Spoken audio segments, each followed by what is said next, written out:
Hello and welcome to the Tabletop Games blog Digital Eyes episode.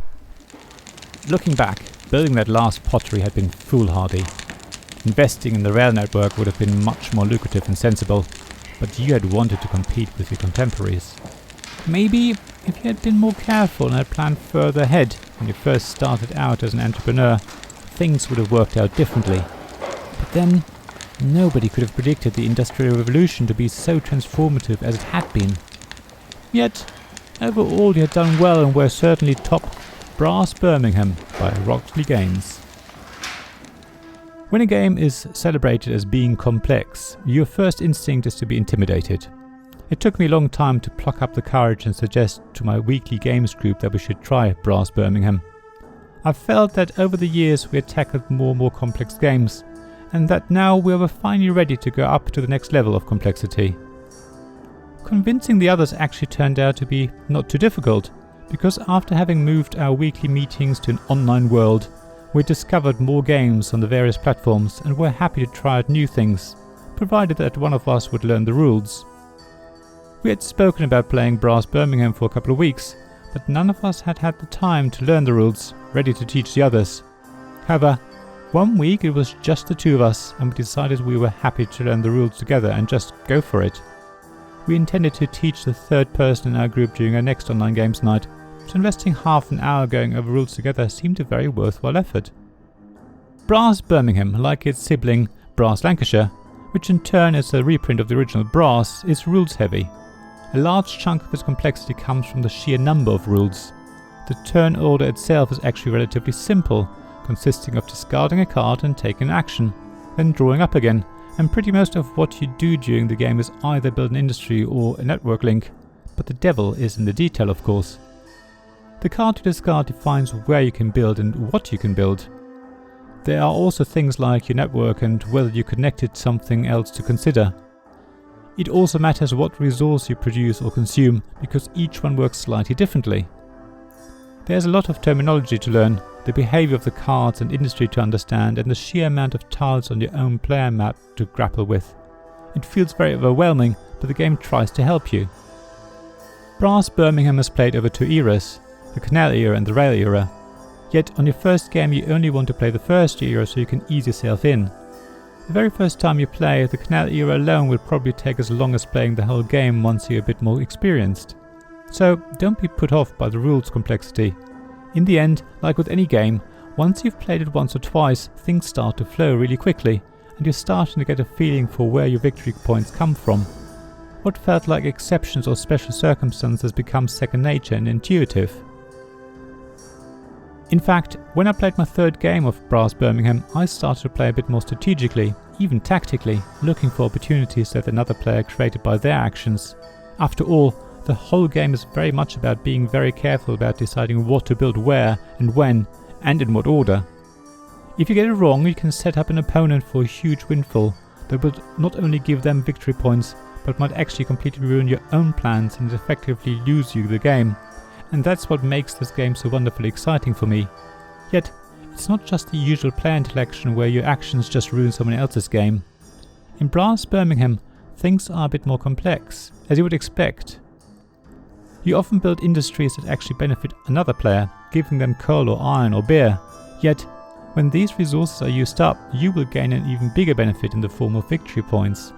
It doesn't end there though, because a player can gain an additional benefit from your benefit by building network links. It's a network of dependencies, and everyone is trying to snatch a few victory points where they can, in the hope that the final point difference will be enough for them to take the win. In the process, you're helping others who actually help you, which then helps someone else, in sometimes unexpected ways and in unexpected moments. If you play really well and everyone plays really badly, you always help yourself, but in reality, you can't do anything without considering how it could help someone else. It's a wonderful form of player interaction that Birmingham implements excellently.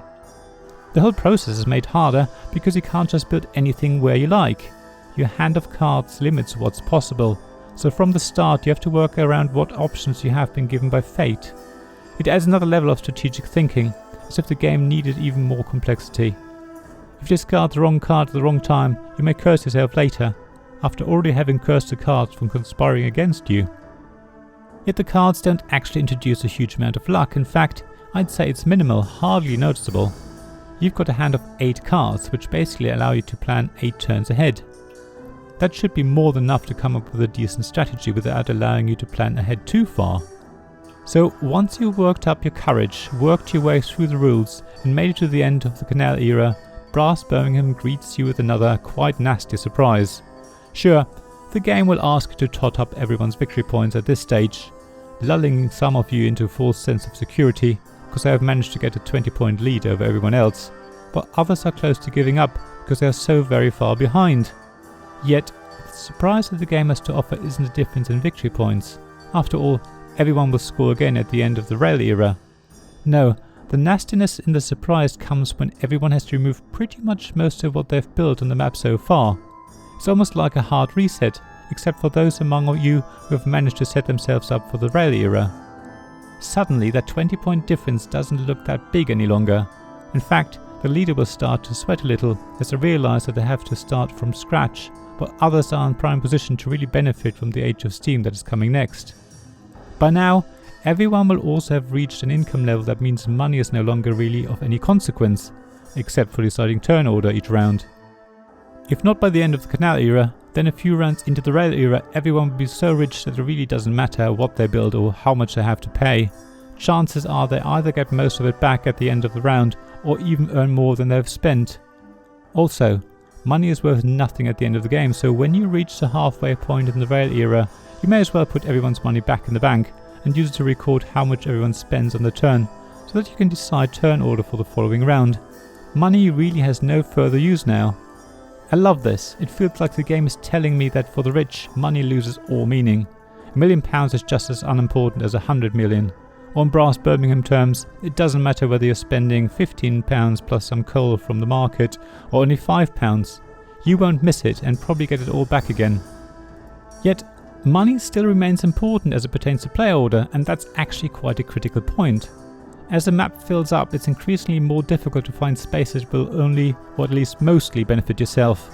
Beer is in high demand, for example.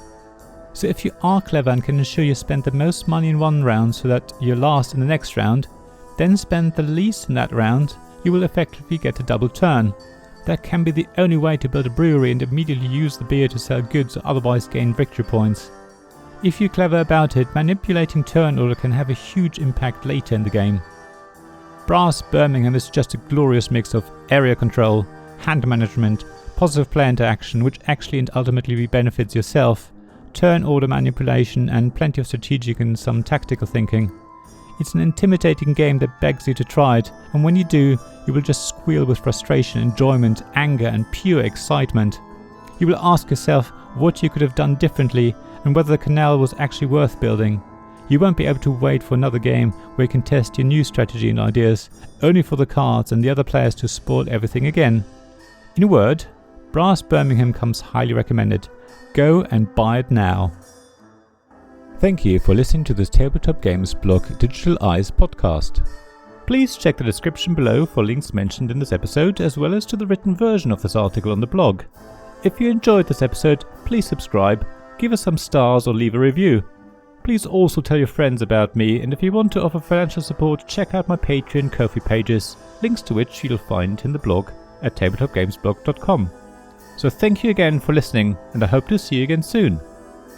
This podcast was made possible by the generous help of my Patreon supporters: Royal Patron Sean Newman, Castle Guard David Miller, Dice Masters Alex Bardi, Paul Grogan, Robin Kay, and James Naylor, and Shining Lights Sarah Reed, Tim Vernick, and We're Not Wizards.